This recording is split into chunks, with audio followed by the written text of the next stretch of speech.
Virgo, imagine you're trying to fill a jar with wood, a solid brick of wood. And so the top is like this and the jar is like this. How are you going to do that?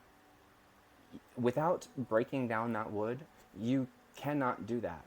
You could fill it with water, you can fill it with air, but you cannot fill it with a solid object without destroying it. And that's what's coming through today. So we have contra naturam, if I'm going to use the accent, which is against nature. It's not my favorite card, but to be honest, I like it today because it's giving you a solution to a problem you might have been having. Because you also have the Ace of Voices, which is also the Ace of Swords. So right now, you've been trying to force something into the wrong hole. You've been trying to force something into a place where it doesn't fit.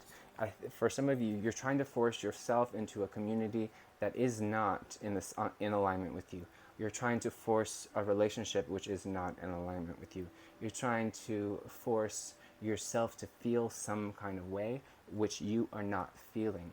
And that's what probably it is for most of you, that we can, to a degree, control our feelings with practice, but we cannot force ourselves to feel a certain feeling when we are feeling the opposite, not immediately in any case.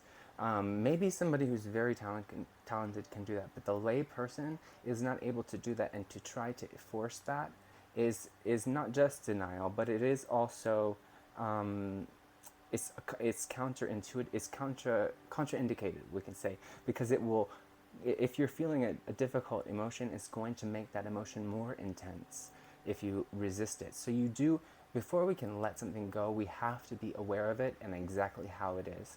And most of us are trained to, when we're aware of something, we're trained to push it away, at least parts of it, aspects of it. So the next time you feel just a little pain, instead of pushing it away, I just want you to close your eyes and feel what it feels like. And I know it's uncomfortable, but just for a few seconds, even if you can, feel what it feels like, and invite that pain to become a little stronger. And it will, just for a second, but then you'll notice something happens, something really wonderful. I'm not even going to say what it is because I don't want you to have expectations, but something beautiful will happen. And if we try to start with a really difficult pain, it might not work out, but if you start with a small pain and then work your way up, you'll be able to tolerate pain much more easily. And then you won't have to try to force yourself to feel something that you don't actually feel, right? And sometimes we are encouraged to feel things that we don't actually feel, especially at work.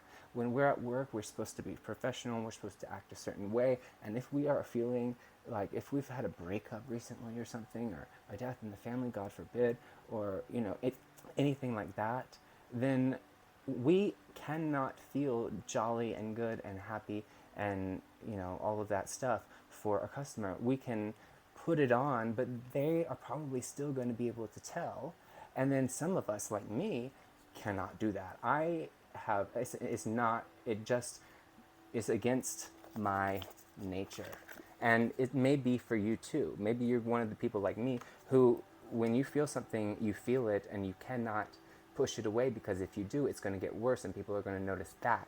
And then there's really going to be a problem, right? So you need to, it's about expressing how you feel in a healthy way. So you have to, you don't have to, sorry, but you are encouraged to find a way to express yourself in a healthy way. So I know journaling is such a cliche thing, and I am not really great with journaling, although I do sometimes. But this one thing could help, and you don't have to do this regularly, but just do it when you have something you don't know how to control yourself in the situation. And you just write down what's the emotion, what is the situation that you're going to have to face, and write down a few different solutions. So don't just write down one because it boxes you in. Write down a few different solutions about how you can go about that in a healthier way, or in a way that doesn't bring you so much trouble. Even if there is no way to totally avoid trouble, sometimes there isn't. But if there is a way, write that down, and then a few other ways that maybe it's just less trouble, and then put it down and come back to it in a few minutes or whatever, or in a few days, depending on how much time you have, and decide with your heart which one you most want. And I've explained how to drop into your heart before, and there's people who can explain it much better than I can. But if you close your eyes, you're usually right here. You're in your head. But if you get grounded, you're kind of down here, right? But if we can get grounded, so just going on the floor, doing some Feldenkrais. So like, if you go like this, you kind of cross your legs, like so that one foot is facing your knee, and kind of just twist very lightly with no effort, so that your hip is the hip leads everything. It's the first thing to move. Very lightly, you get grounded so quickly. And then you can think, you're still probably going to be up here some, so you close your eyes and think about, just feel into that you feel like you are here.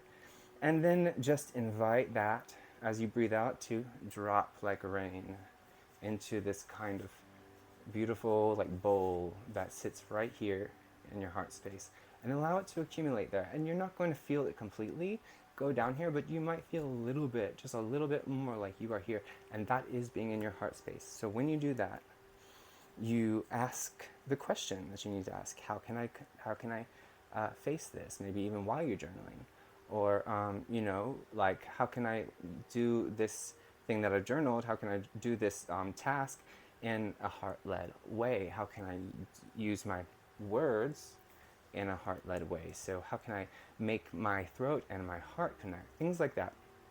And just go from there. And there's other people who will have better information. So seek out information if you need it. Seek out help if you need it.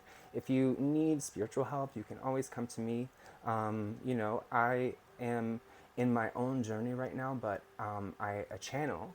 So even if I don't know the answers immediately, I can usually get them, especially for someone else.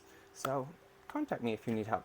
And yeah, so don't forget to like and subscribe, Virgo. I really thank you for being here. I appreciate you.